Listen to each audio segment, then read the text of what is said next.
namni umuriidhaanii waggaa 11 gaa'ila umurii waggaa 11 waliin jiraate ijoollee 3 immoo waliin hore tokko akkamittiin akkanaanii wal ajjeesaa jedhee gaaffii uummata hundumatti ta'eera jechuudha.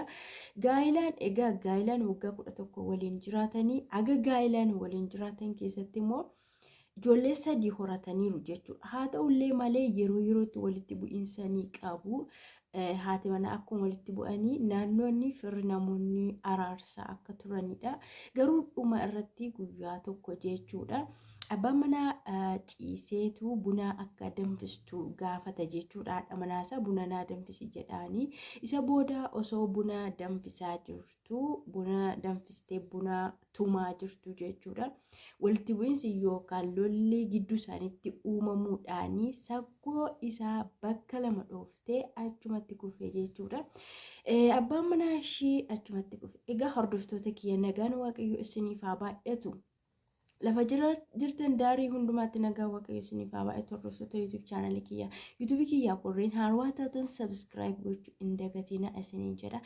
Egaa yeroo darbee guyyoota lamaan kana keessa dubartiin tokko naannoo godina Shawaa aanaa Baakkoo Tibbee bakka jedhamutti abbaa warraa ishii ajjeestee guyyaa 10 booda boolla keessaa awwaaltee akka baastee himamee dubbatameera jechuudha.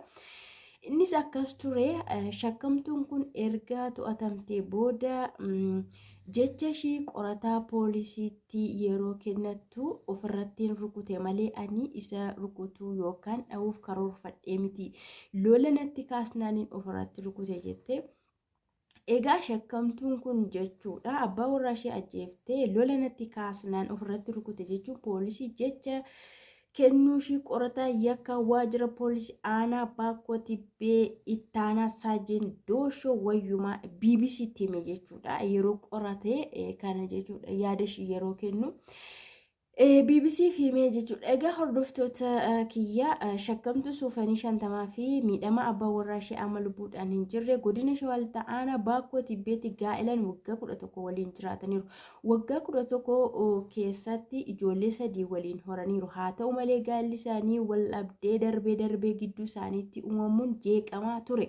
Namoonni naannoo isaaniis abbaa warraa fi haadha warraa araarsaa waliin akka jiraatan taasisaa turan. Haa ta'u malee fulbaana bara 2015 mana jireenya isaanii kan aanaa Baakkoo Tibbee ganda amartii gibee iddoo addaa boora jedhamutti argamutti taateen gaddisiisaan tokko raawwatame. Guyyaa kana tilmaamaan halkan keessaa sa'aa 8 irratti miidhamaan haati warraasaa buna akka danfistuuf gaafatan.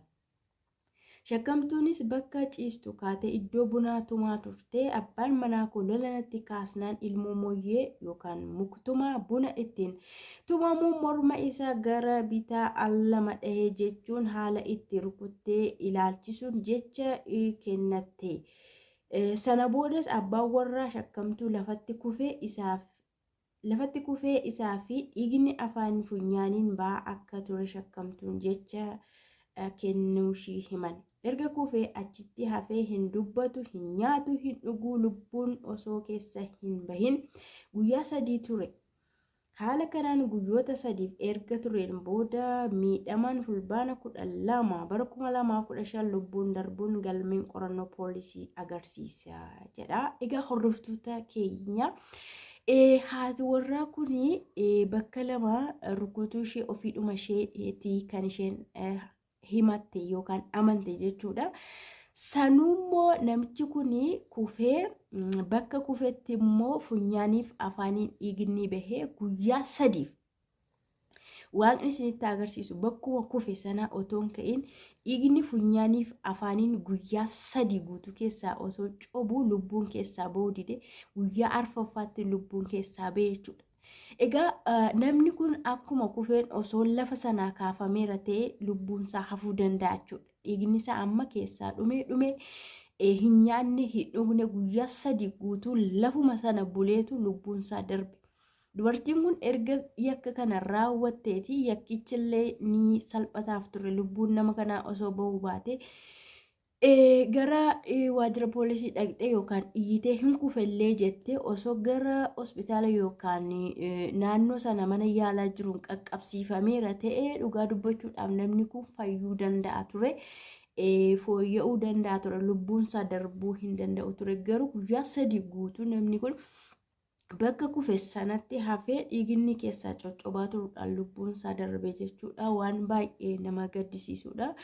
Kanagaa waaqayyo lubbuu isaa haa maaru, firoottan isaa fi jajjabina haa kennu isiniin jedha. Itti dabalataan immoo wanti haarawaan tokko kan bahee arra jechuudha. Naannoo godina Baaleetti jechuudha. Abbaan mana haadha manaa lammaffaa erga fuudhee jechuudha. Haadha manaa ishee duraanii fi daa'ima isaa haadha manaa ishee lammaffaa faana wal ta'anii ajjeesuu godinni Baalee kan jiru gabaase jechuudha. Waan baay'ee nama ajaa'ibu. Egaa dubartii ishee lammata fuudhe kanaa fi abbaan warraa ishee wal ta'uudhaan jireenya gaarii akka jiraatan walii galanii akka jiraatan jechuudhaa fi haadha manaa isaa isa duraa fi mucaa isaa isa duraa jechuudha kan waggaa 5 wal galteedhaan ajjeesuun hidhaan cimaan waggaan 18 itti murtaa'eera jedha jechuudha. Wantichi baay'ee nama gaddisiisa. Maaltu akka ta'aa jiru, maaltu akka dhufaa jirullee namaa hin galu. Hordoftoota kiyya baay'ee waan nama gaddisiisudha. Waan gaarii dhaga'ama jechuun walirraa barataniitu walirraa dhaga'aniitu immoo maaliif akkana godhaa jiru namoonni kun yeroo jedhamu baay'ee gaaffii namatti ta'a. Wanti dhufaa jiru kun baay'ee nama suukkanneessa jechuudha. Namoonni kun jireenya gaarii jiraachuudhaaf walii galanii jiraachuudhaaf isheen kun jara kana dhabamsiisaniiru jechuudha wal ta'anii. Garuu hin milkoofne. Jarri kunis umurii isaanii irraa waggaan 18 akka kutamu gara mana sirreessaa seenaniiru. Baay'ee tokko nama gaddisiisa. Namatti ulfaata dubbachuudha. Barri isaa baay'ee hamaata. Baay'ee nama dubbachuuf illee bakka hordoftoota kiyya baay'ee tokko nama gaddisiisa. Egaa hordoftoota kiyyaa dubartiin abbaa manaa ishii kana ajjeestee gara kanaatti isin deebisa.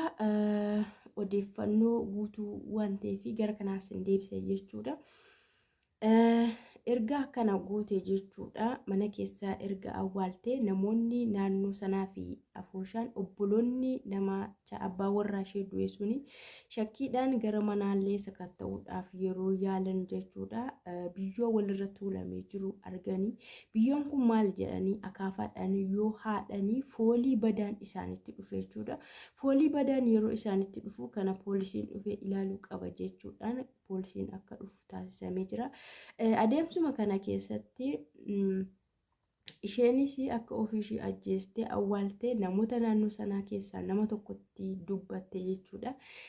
Haaluma kanaan dubartii kana gara waajjira poolisiitti geessanii akkanaan to'atamte jechuudha. Baay'ee nama gaddisiisa. Walumaa galatti wantoonni ta'aa jiru hunduu ammallee irra deebiidhaan araara biyya keenyaaf haa ta'u, nama keenyaaf haa ta'u, maatii keenya hundumaaf illee araaraa ta'u bakka jirtan hundumatti waan isin haa tiksu isiniin jedha.